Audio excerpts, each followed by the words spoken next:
Children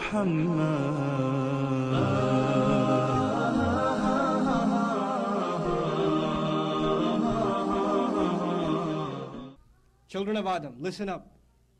قَدْ أَنزَلْنَا عَلَيْكُمْ لِبَاسًا. We have revealed, we have sent down clothes for you. You're covering my daughter, my sister, my mother. You're covering my brother.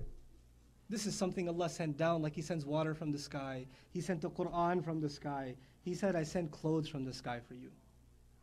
قَدْ أَنزَلْنَا عَلَيْكُمْ لِبَاسًا يُوَارِي سَوْآتِكُمَا. It'll cover your shame. It'll cover you. I've sent it so you don't expose yourself, so you don't wear indecent clothing. You know how many times our conversation on campus becomes, are jeans haram?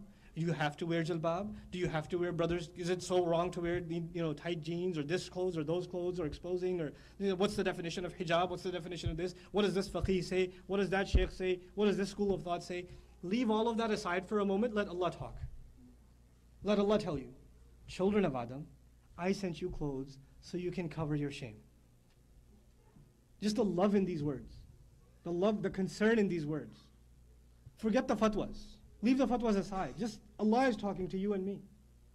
With such, and even the way the kalam begins. It doesn't say, Ya ayyuhan nas, Ya bani Adam. Children of Adam. That problem, shaitan wanted them to remove their clothes. Guess what? He wants you to remove your clothes. And shaitan will come to you from every direction, remember? Where will he not come from? Above, and Allah says clothes came from above. Clothes came from Anzalna alaykum. Libasan yuwari sawatikum. Warishan. And I've given you clothes to cover your shame, and I've given to you as a rish. Rish literally means feathers. Rish, they say, you put them as decoration on your arrows. Okay? قَبْلَ الرَّمْيِ يُرَاشُ السَّهَمُ, the Arab says. Before you shoot, the arrow is decorated. To decorate. Allah says, I gave you clothes to look nice. I gave you clothes to look good. It's great, perfectly wonderful for you to have fashion statements. It's wonderful. Once the first agenda is met, what is that?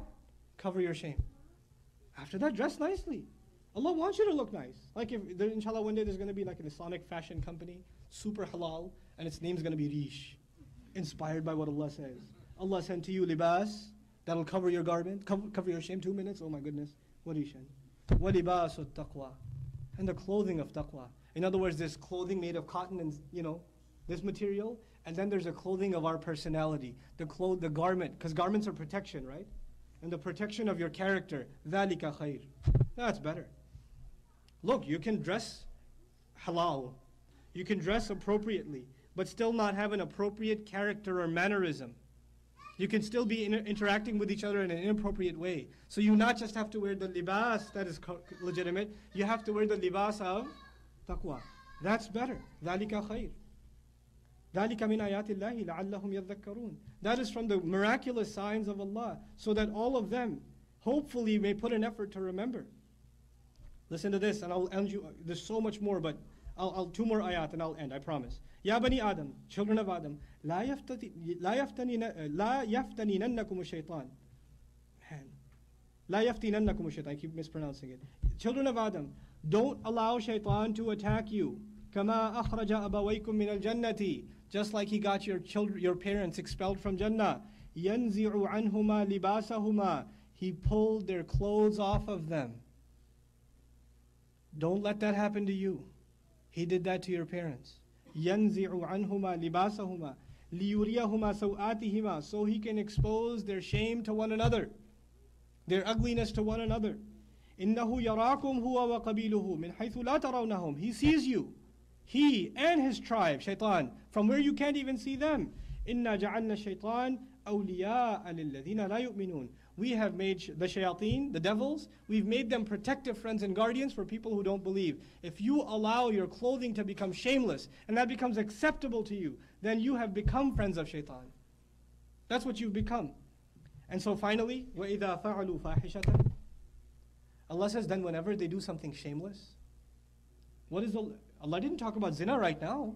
Allah just talked about clothing. But Allah is telling us there's a logical conclusion. Once the clothes come off, then the only thing left is now acts of shamelessness. Once your standards of clothing are dropped, then your standards of behavior will drop until fahisha will become normal. It'll just be PG-13. It'll just be a little bit, some suggestive language, some suggestive scenes. Parents mildly cautioned. That's what they're told, right? The ratings industry. He says, and I promise I'm ending with this ayah, I won't prolong it, inshallah. Whenever they do something shameless, they say, قَالُوا وَجَدْنَا عَلَيْهَا آبَاءَنَا. We found our ancestors committed to this. This is freedom of expression. This is what our ancestors gave us in the Constitution. That's how we do things. That's how we do weddings in our family. We've been doing weddings like this for generations. Who are you to come and tell us? So they say, we are shameless because that is our tradition. Allah says, what are you talking about? Your tradition began with Adam. What tradition are you talking about? What's wrong with you? What Abba? Your Ab wasn't like this. Your father's father wasn't like this. He crushed this idea of following ancestry because he started with the original ancestry, Adam alayhi salam. Wallahu amarana bihada qul inna Allah la ya'muru bil fahsha. Tell them, Allah, He does not command to shamelessness. The conversation switches from our clothing, a lack of regard for clothing, to a conversation about shamelessness and lewdness. May Allah Azza wa Jal protect us against this environment of shamelessness. May Allah Azza wa Jal allow us to raise a generation of shameful, watchful, protective brothers and sisters, young men and young women, that will revive the sense of shame in humanity, because this is the one attack he started against humanity. Iblis's attack of shame is not just against Muslims, it's against all of humanity. Because once they lose their humanity, there is nothing else they'll learn. If'al ma tasha, the Prophet says. If you have no shame left, do whatever you want. So all the doors to all the evil will open once shame is gone.